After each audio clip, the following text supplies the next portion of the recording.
Hey, AP Calculus, let's go with some intermediate value theorem. It says explain why the function has a zero in the given interval. Okay, well, if we're going to explain why the function has a zero in the given interval, we're going to explain by using the intermediate value theorem.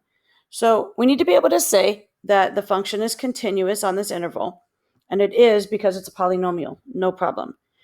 Then what we need to be able to say is that f of 1, these are x values, right? So we need to be able to say that between f of 1 and f of 2, there has to be a 0, right? So it either has to look like this or like this, right? So somehow the graph has to pass 0 in between 1 and 2. So what we have to do is we have to find the value of f of 1 and the value of f of 2 and just show that 0 is in between them. So our conclusion, so first we're going to say intermediate value theorem proves, I'm assuming it's going to be true, that f of x equals, and then you fill in that whole equation, has a 0 on 1, 2, because f of x is a continuous function. You must say that. And assuming this is going to be true, and f of 1 is less than or equal to 0 is less than or equal to f of 2. Okay, so basically what we're going to say is that the y value of 1 and the y value of 2, that I hope I didn't do this backwards, that 0 is in between f of 1 and f of 2. Okay, and I may actually have that backwards. I may have to flip it. So then here's our work. We're going to just evaluate f of 1. Like we're going to find the ordered pair. F of 1 gets us 1/16 minus 1 plus 3. And what is that? That's 2 minus 1/16. So that's 1 and 15/16, which is 31/16. Right? Some mental math there, right? 2 minus 1/16 would be 1 and 15/16. 1 times 16 is 16 plus 15 is 31. Okay, f of 2. 1 over 16 times 2 to the power of 4. Actually, 2 to the power of 4 is 16. That works out.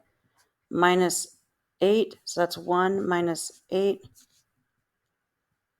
plus 3. Negative 7 plus 3 is negative 4. So f of 2 is negative 4. So I did write this backwards. F of 2 is less than 0 is less than f of 1.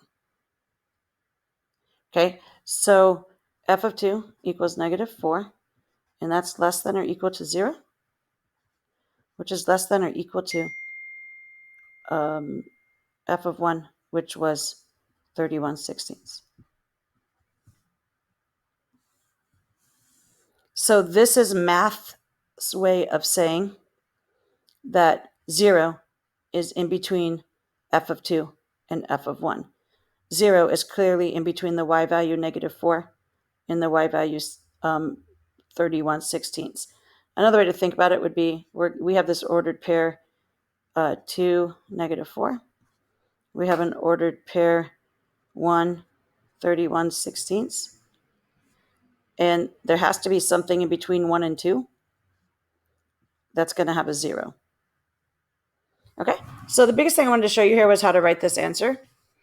And you got to write the sentence. IVT proves that f of x equals, write your function, has a 0 on the interval 1, 2, because that's the one they gave us, because f of x is a continuous function. You got to say that. And 0 is in between f of 1 and f of 2. So the y value 0 is in between the y values that go with 1 and 2. So then I just show some work where I evaluated f of 1 and f of 2, and I had to flip my equation, right? Because that's the smaller one. And that's it. Okay, so I did number 1 for you. It should be on your paper anyway. And you're going to do number 2, 3, 4. And I wanted to show you also, you're going to have to use your calculator to do number 5 and 6. So I'm going to do a slightly different version so that I'm not giving away one of the problems. Just want to make sure you guys have your calculator skills. So I'm going to change it up a little. I'm going to say verify that there's a 0 in the interval. Action say prove that the intermediate value theorem guarantees that there is a 0 in the interval on 0, 1.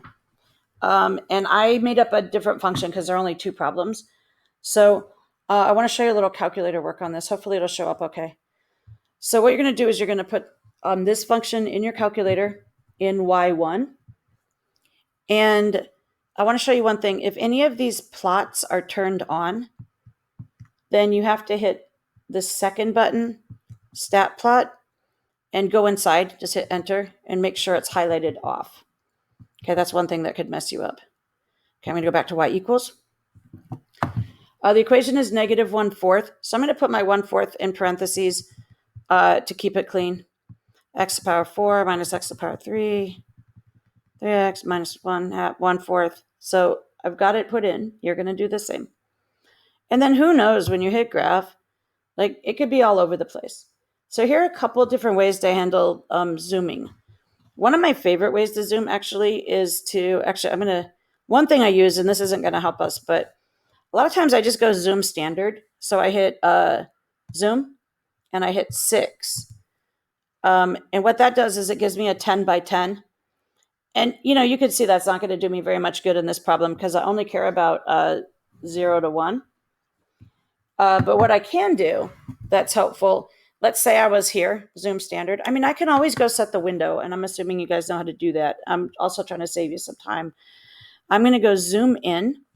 So I go to zoom, select option 2, and hit enter. It doesn't do anything. What it does is it gives me a little bullseye. And I'm going to put that so it's right over here in between 0 and 1. And then I'm going to hit enter. And it's going to zoom in to where my cursor was. Now, I only care about the interval 0 to 1. And I can see that there's a 0 there. A lot of students like to use trace. Please don't use trace because really it's not accurate. And the AP exam loves to screw kids who use trace. I'm going to actually zoom in one more time. You wouldn't have to, but I'm going to zoom in just so you can see more closely what I'm doing. So I'm just going to put this here, zoom in again.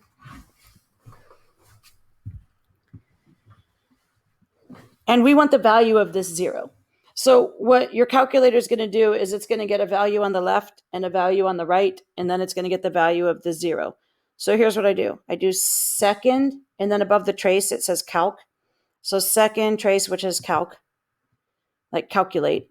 I want to calculate the 0 value, so I'm going to hit 2. And then it says left bound. Well, am I to the left of the 0 right now? No, I'm to the right of the 0. And how can I tell? I'm going to hit my left arrow. I hit my left arrow until I pass the 0. Right? So I'm to the left. So yes, that's my left bound. I hit enter. Then I hit the right arrow until I'm past the 0 on the right. And I hit enter. And then it says guess. Whoa, it's going to guess? But yeah, I hit enter. And then it gives me my x value right here. In calculus, we write down 3 decimal places only. We don't round either. This is so weird. And it's a College Board thing. It's not really a calculus thing. So our value is that we have a 0 at x equals 0.305 or 0.305. And sorry, don't round that 5. Don't do anything else. Okay? And that's all you have to do is know how to use that zeros function. Now, if you get an error when you do this, that means you probably got your left and right side reversed. And you just hit second off and it'll get you out of here. Or I hit second quit. Like if I hit second quit, it takes me back to my main screen. And then I can go back to y equals and I can just start over. Okay? Or you could hit second off and turn it back on. Also, if you get 3 little squiggly dots in the upper corner, your calculator is having to think too hard. So just go second off and hold it for a second, and it'll fix itself. Okay, so that was that one. And I have one more I want to show you. Let's do number 9 together. So it's verify that the IVT applies and find the value of C. So I have like a 3-step system to doing this, and I do it this way because it works pretty well when you get to the exam. Because if they ever ask you a question like this, it's because they want to kind of see your work. So number 9, x squared plus, is it x squared or x cubed? X squared plus x minus 1. And this says no calculator. And so they want to know that on 0, 5, there's some place where C equals 11.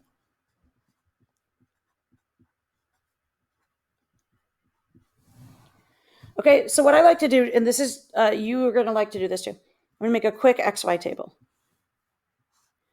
I'm going to have the value of 0. I'm going to have the value of 5. And I'm going to have C with a question mark. Okay, they want C to equal 11. Remember, in calculus, C is like some random number. So when they say find the C that equals 11, they mean find the X value that makes f of X equal 11. Now, you could just do that without doing intermediate value theorem, but they want you to first prove that this is going to be there. So the way you prove that this is going to be there is you find f of 0, and that's 0 squared plus 0 minus 1. Then you find f of 5, that's 25 plus 5 minus 1, so 29. And I verified it, but I need to write the sentence. So I write IVT guarantees. So how do you spell guarantees? That C equals 11 exists on 0, 5. You know how I have to say continuous? I'm going to put it in right now. On the continuous function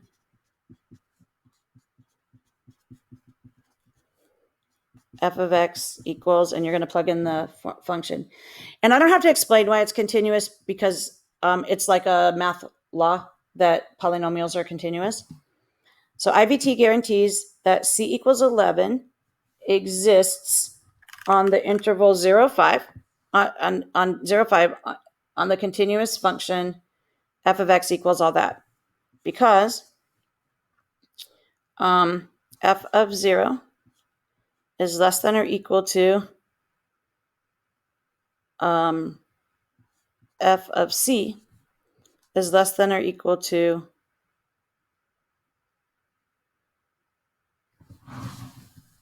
oh, I knew I wrote that wrong. It's f of C equals 11. Dang it. I wondered why that was wrong before. It's f of C equals 11. Okay.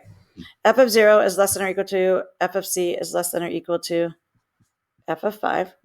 And then I'm going to fill in those numbers. I'm going to say negative 1 is less than or equal to 11 is less than or equal to 29. That's my proof. That's all I need. But now they want us to find that C value. No problem. I'm going to find that C value, and it's going to be in between 0 and 5. So what do I need to do? And this you could have done without the intermediate value theorem.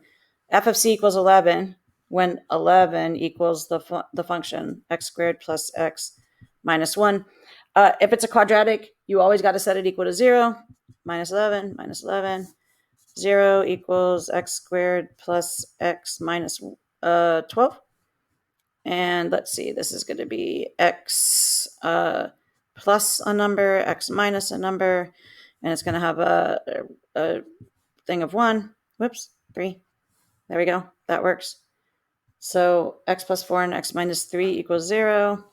And then I'll solve that out. So x is going to either equal negative 4 or x is going to equal 3 when f of x equals 11. I went fast. You can go slower. So which one of these is on the interval 0, 5? x equals 3 is the C value. Okay, that's it. And that's what you're going to do for those also. All right, done. This was like the quick and dirty version of this video. I hope it's not complete garbage. I hope it recorded too, because it's like 5 minutes till calculus.